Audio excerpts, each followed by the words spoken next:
रुपये पदरात बांधून घेतला. चालत चालत स्मशानात गेले. पहिले खात्री केली कोणी नाही ना, नाही तर काही खैर नाही माझी, ही बाई कशी इथे.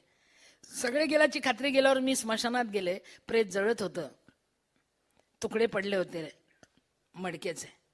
सुरेश भट मला स्मशानात आठवत होते. काय कमाल आहे नाही.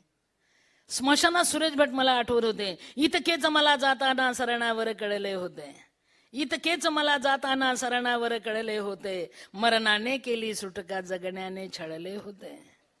मी एकटाच त्या रात्री आशेने तेवत होतो, मी विझलो तेव्हा सारे आकाश उजळले होते. सुरेश भट स्मशानात. घेतला मी श्वास जेव्हा कंठ होता कापलेला, पोळलेला प्राण माझा बोलण्याआधीच गेला.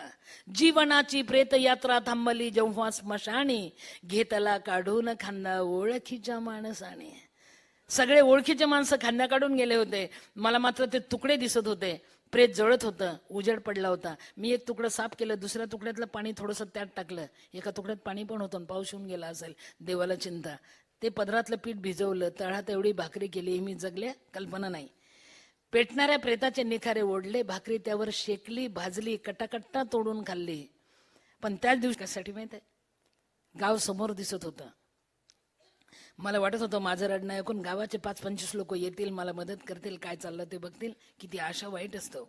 मी जोरजोरात रडत होते. माझ्या रडण्याने गाव उठलं, जवळच होतं.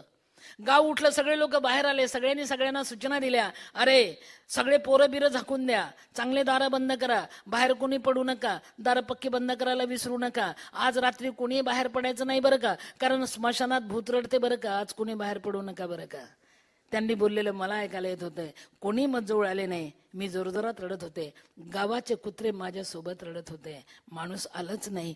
तीही सिंधुताई सपकाळ मला बदलून चालेल बाबा. मी जगले. त्या दिवशी मी ठरवलं की हे पक्षी मला सांगतायत वेडीच आहे. अगं किती जग पडलंय एवढं मोठं.